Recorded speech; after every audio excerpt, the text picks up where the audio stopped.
The Book of Philippians.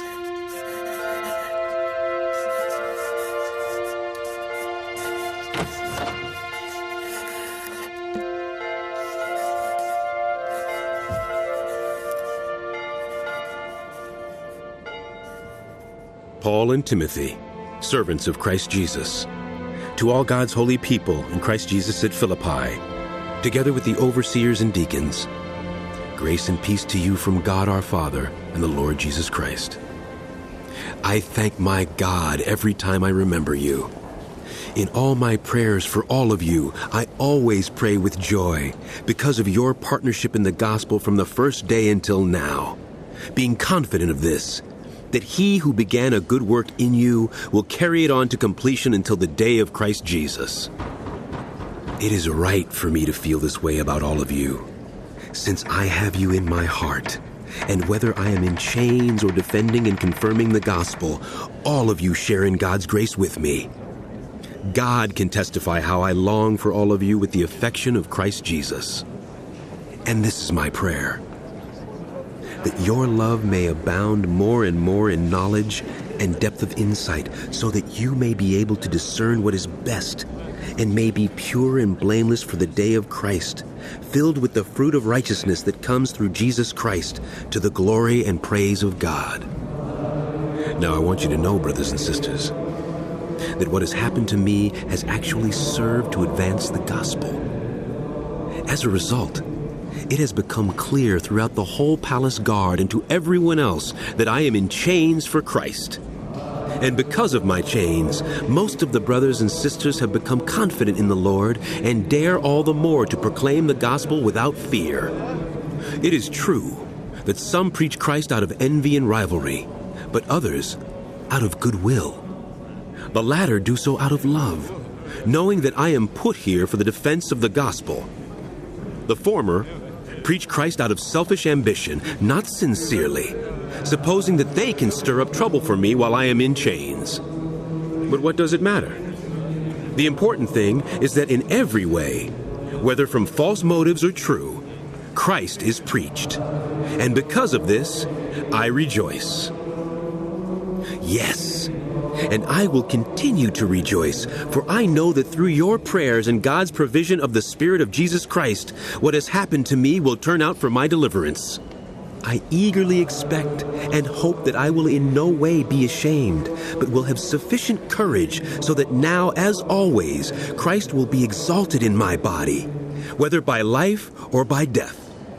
For to me, to live is Christ, and to die is gain. If I am to go on living in the body, this will mean fruitful labor for me. Yet what shall I choose? I do not know. I am torn between the two. I desire to depart and be with Christ, which is better by far. But it is more necessary for you that I remain in the body. Convinced of this, I know that I will remain, and I will continue with all of you for your progress and joy in the faith, so that through my being with you again, your boasting in Christ Jesus will abound on account of me. Whatever happens, as citizens of heaven, live in a manner worthy of the gospel of Christ. Then, whether I come and see you, or only hear about you in my absence, I will know that you stand firm in the one Spirit, striving together with one accord for the faith of the gospel, without being frightened in any way by those who oppose you. This is a sign to them that they will be destroyed, but that you will be saved, and that by God. For it has been granted to you on behalf of Christ, not only to believe on him, but also to suffer for him, since you are going through the same struggle you saw I had, and now hear that I still have. Therefore, if you have any encouragement from being united with Christ, if any comfort from his love, if any common sharing in the Spirit, if any tenderness and compassion, then make my joy complete by being like-minded, having the same love, being one in spirit and of one mind. Do nothing out of selfish ambition or vain conceit. Rather, in humility value others above yourselves, not looking to your own interests, but each of you to the interests of the others.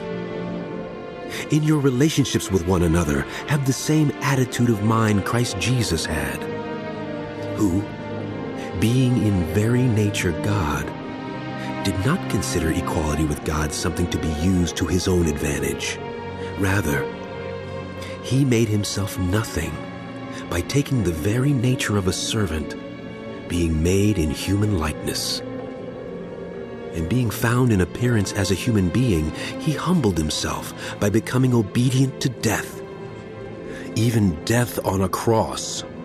Therefore God exalted him to the highest place and gave him the name that is above every name, that at the name of Jesus every knee should bow, in heaven and on earth and under the earth, and every tongue acknowledge that Jesus Christ is Lord, to the glory of God the Father. Therefore, my dear friends, as you have always obeyed, not only in my presence, but now much more in my absence, continue to work out your salvation with fear and trembling, for it is God who works in you, to will and to act in order to fulfill his good purpose. Do everything without grumbling or arguing, so that you may become blameless and pure, children of God without fault in a warped and crooked generation. Then you will shine among them like stars in the sky as you hold firmly to the word of life. And then I will be able to boast on the day of Christ that I did not run or labor in vain. But even if I am being poured out like a drink offering on the sacrifice and service coming from your faith, I am glad and rejoice with all of you. So you too should be glad and rejoice with me. I hope in the Lord Jesus to send Timothy to you soon, that I also may be cheered when I receive news about you. I have no one else like him, who will show genuine concern for your welfare. For everyone looks out for their own interests, not those of Jesus Christ. But you know that Timothy has proved himself, because as a son with his father, he has served with me in the work of the gospel. I hope, therefore, to send him as soon as I see how things go with me. And I am confident in the Lord that I myself will come soon. But I think it is necessary to send back to you Epaphroditus, my brother, co-worker and fellow soldier, who is also your messenger, whom you sent to take care of my needs. For he longs for all of you and is distressed because you heard he was ill. Indeed, he was ill and almost died. But God had mercy on him, and not on him only, but also on me, to spare me sorrow upon sorrow. Therefore I am all the more eager to send him, so that when you see him again, you may be glad, and I may have less anxiety. Welcome him in the Lord with great joy, and honor people like him, because he almost died for the work of Christ. He risked his life to make up for the help you yourselves could not give me. Further, my brothers and sisters, rejoice in the Lord. It is no trouble for me to write the same things to you again, and it is a safeguard for you. Watch out for those dogs, those evildoers, those mutilators of the flesh. For it is we who are the circumcision, we who serve God by his Spirit, who boast in Christ Jesus, and who put no confidence in the flesh, though I myself have reasons for such confidence. If others think they have reasons to put confidence in the flesh, I have more.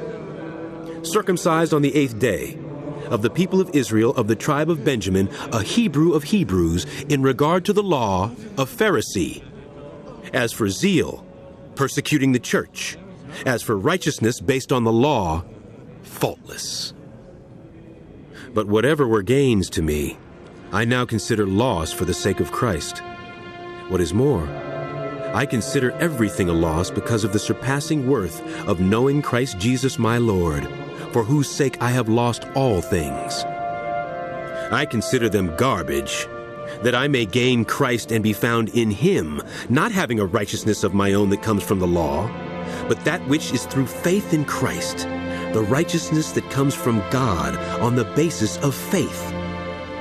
I want to know Christ, yes, to know the power of his resurrection and participation in his sufferings, becoming like him in his death, and so somehow attaining to the resurrection from the dead.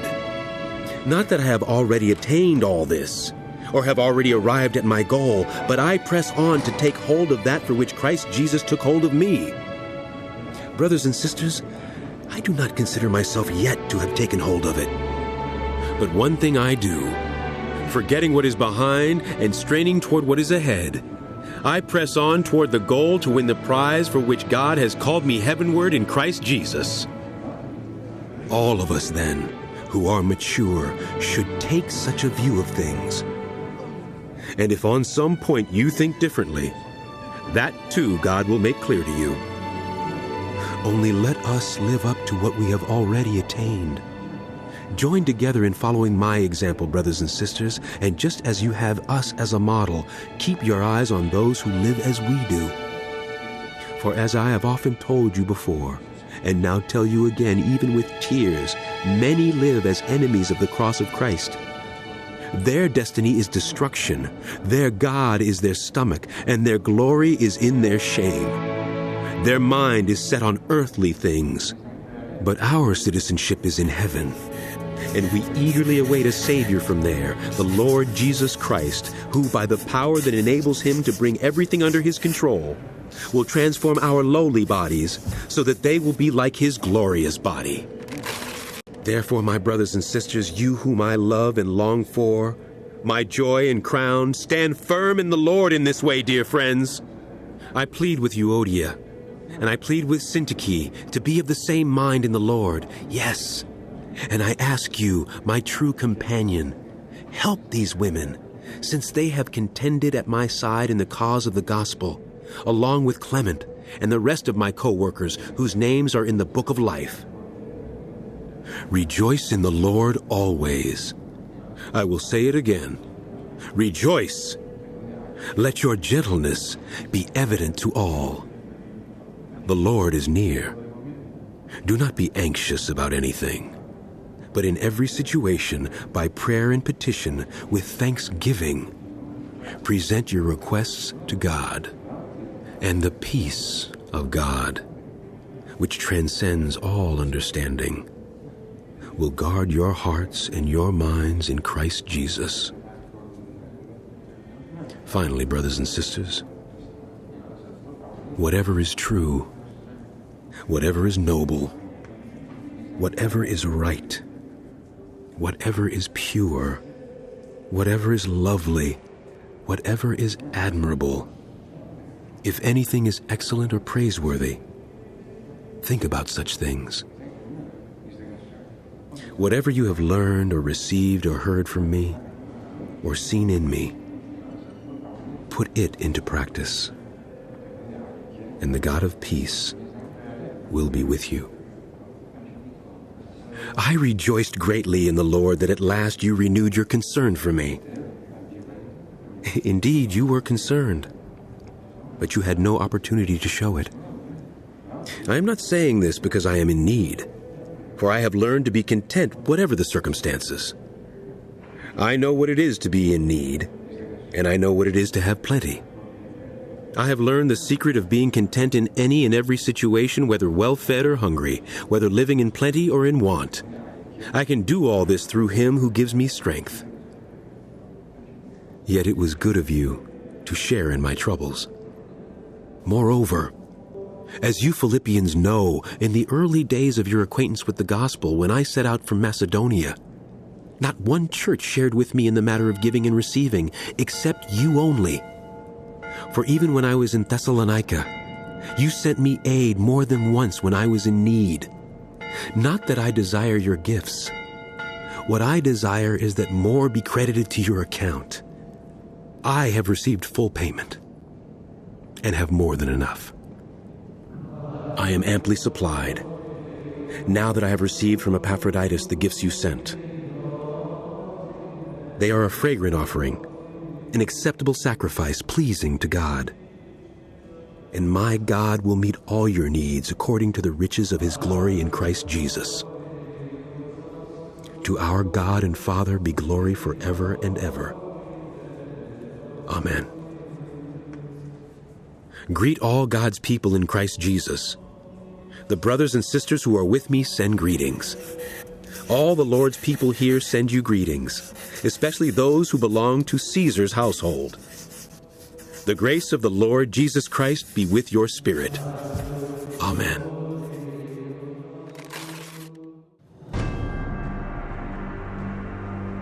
The end of the book of Philippians.